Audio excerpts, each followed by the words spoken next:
Hello বন্ধুরা, এখন আমি L2 বা লুসিফার 2 এম্পুরান এই সিনেমাটা রিভিউ করতে চলেছি, যার ডিরেক্টর হলো পৃথ্বীরাজ সুকুমারন এবং লুসিফারের তার এটা সিকুয়েল, যেখানে লিড রোলে আছে হলো মোহনলাল অ্যাজ লুসিফার বা স্টিফেন, যাই বলতে পারেন। সঙ্গে পৃথ্বীরাজ সুকুমারন, মঞ্জু ওয়ারিয়ার, টবিনো থমাস, আরও অন্যান্য অনেক আর্টিস্টরা রয়েছে এই সিনেমাটার মধ্যে এবং অনেক ইন্টারন্যাশনাল আর্টিস্টরাও রয়েছে কিন্তু এই কাজটার মধ্যে। ছোটো করে যদি গল্পটা বলি, ফার্স্ট পার্টটা যেখানে শেষ হয়েছিল, তারপরে লুসিফার ব্যাপারে কিউরিয়াসিটি বেড়ে গেছিলো, সে কে, তার ব্যাপারে অনেক কিছু জানার ইচ্ছা ছিল। আর এত বড় মাথা, এত পাওয়ারফুল, সে কী করে হয়ে উঠলো। এবং সেই সময় কেরালা পলিটিক্সে যেটা দেখা যাচ্ছে যে সচিন কেরকারের ছেলে টবিনো থমাস সেখানে তার পার্টি জয়েন করছে এবং সে সেখানকার সিএম হয়ে যাচ্ছে। এখানে দেখা যাচ্ছে যে সে সিএম হওয়ার পর সে এমন কিছু ডিসিশন নিচ্ছে যেটা হয়তো তার বাবার যে আদর্শগুলো ছিল সেগুলো তার পথে তো অনেক সময় হচ্ছে না। সে হয়তো এমন কোনো দিকে পা দিচ্ছে সেটা হয়তো কোনোভাবে খারাপ হলেও হতে পারে, কিন্তু সেই মানুষটি কি খারাপ? কেরালা পলিটিক্সের মধ্যে এমন অনেক কিছু ঢুকে আসছে যেগুলো আজকের দিনে ঘটনার সাথে অনেক বেশি রিলেভেন্ট, বাট তার রিফ্লেকশনটা কি কেরালা মানুষদের উপর পড়বে বা কেরালা মানুষের কি সেখানে ক্ষতি হবে? এবং লুসিফার কি করে এখানে আসবে এবং সে কি পারবে তার নিজের রাজ্য বা নিজের জায়গাকে বাঁচাতে, নিজেদের লোককে বাঁচাতে, মাসিয়া হয়ে উঠতে, বা যেটা আমি সামনে লিখেছি আলটিমেটলি সে কি ব্যাটম্যান হয়ে উঠতে পারে নাকি? এর থেকে বেশি জানতে হলে আপনাকে সিনেমা হলে 3 ঘন্টার এই সিনেমাটা আপনাকে দেখতে হবে। আমি দেখলাম হিন্দি ডাব ভার্সন এবং ভিডিওটা করতে দেরি হচ্ছে। তার প্রধান কারণ হলো ফার্স্ট শোটা আমি যেটা দেখে গেছিলাম সেটা কোনো লোক হয়নি বলে শো ক্যান্সেল হয়ে গেছিলো, তো অনেক পরেই সে শোটা, সেকেন্ড শোতে আমি সেটা দেখতে পেয়েছি। তো কেমন হলো এই কাজটা? আমি হিন্দি ডাব ভার্সন দেখেছি এবং হিন্দি ডাবিং বেশ ভালোই ছিল। এবার যদি বলি সত্যি কথা, এই সিনেমাটা কেমন হচ্ছে, আমার কাছে এক্সপেকটেশন আমার অনেক কিছু ছিল, কারণ লুসিফার দেখে অ্যাটলিস্ট এটা এক্সপেকটেশন যা যেরকম গ্র্যান্ডার লেভেলে দেখানো হয়েছিল হেভি মনে হয়েছিল।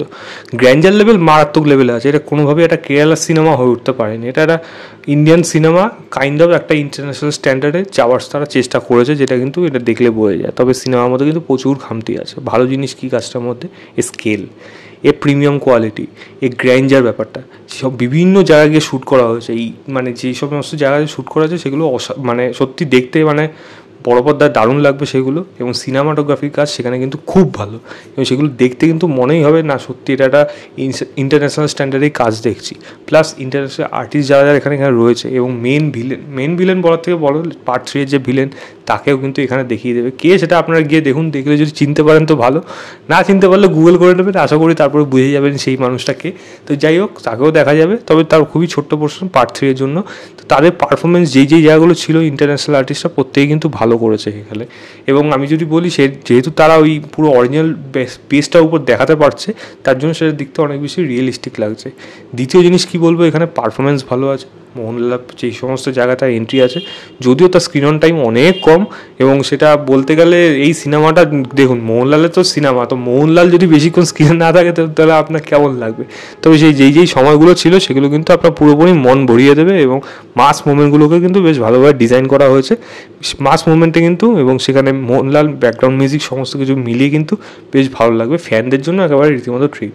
পৃথ্বীরাজ সুকুমারনের যে জায়গাগুলো রয়েছে খুবই অল্প সময়ের জন্য রয়েছে, এবং সেটা আমি বলবো আমার ঠিকঠাক একটা পারফর্ম দিয়ে গেছে, সেরকম এক্সট্রাঅর্ডিনারি বলার মতো কিছু নেই। মঞ্জু ওয়ারিয়ারের পারফরমেন্স আমার এখানে বেটার লেগেছে অনেক, সেই যেটুকু জায়গা পেয়েছে তার জন্য ভালো। টবিনো থমাসের আহামরি কিছু করার ছিল না, যেটুকু জায়গা পেয়েছে নিজের মতো চেষ্টা করেছে, আমি অনেক বেশি এক্সপেক্ট করছিলাম।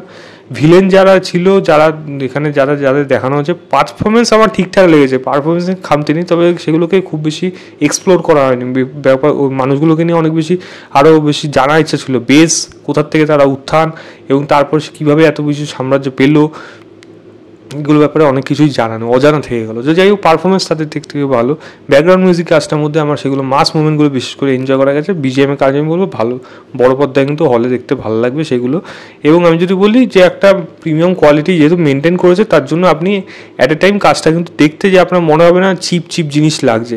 ভিএফএক্সে একটু খামতি থাকা সত্ত্বেও আমি বলবো সেটা কিন্তু খুব একটা খামতি না, কারণ বাকি জিনিসগুলো কিন্তু প্রচণ্ড বেশ ভালো, প্রচণ্ড খরচা করে এটা বানানো হয়েছে, যেটা কিন্তু পরিষ্কার বোঝা গেছে।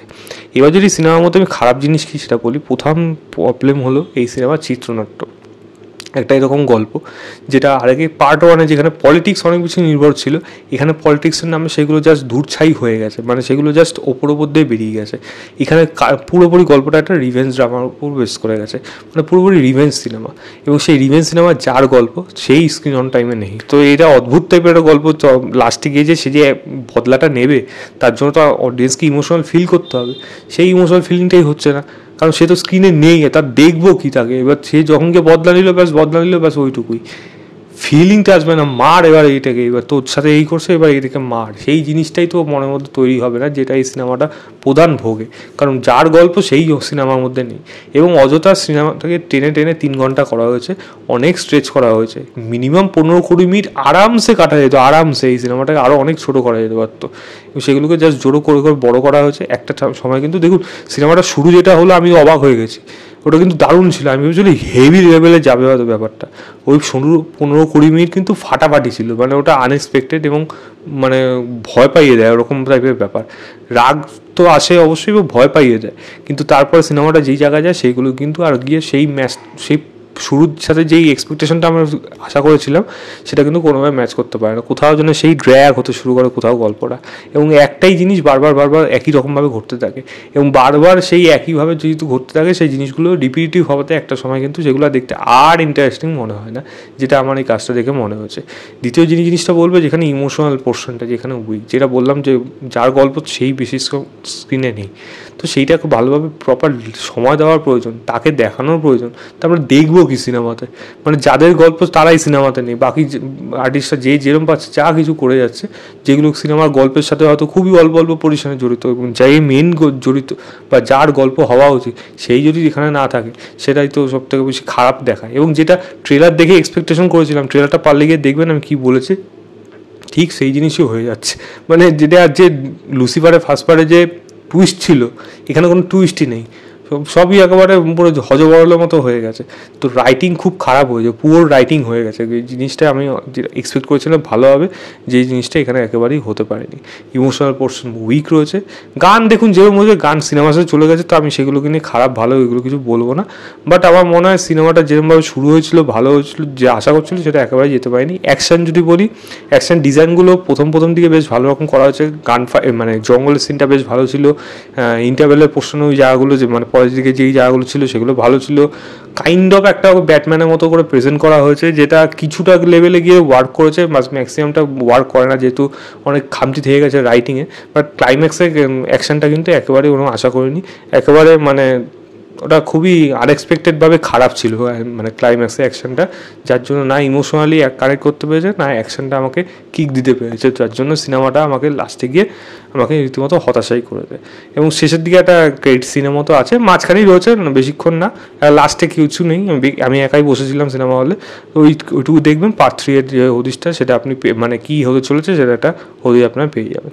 আমার কাছে সিনেমাটা একটা ওয়ান টাইম অ্যাভারেজ ওয়াচ, যদি লুসিফার দেখে তবেই আপনি এই সিনেমা বুঝতে পারবেন, না দেখলে বুঝতে পারবেন না।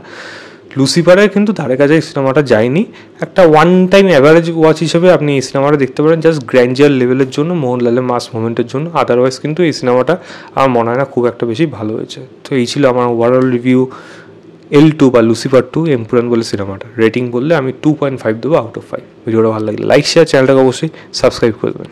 বাই।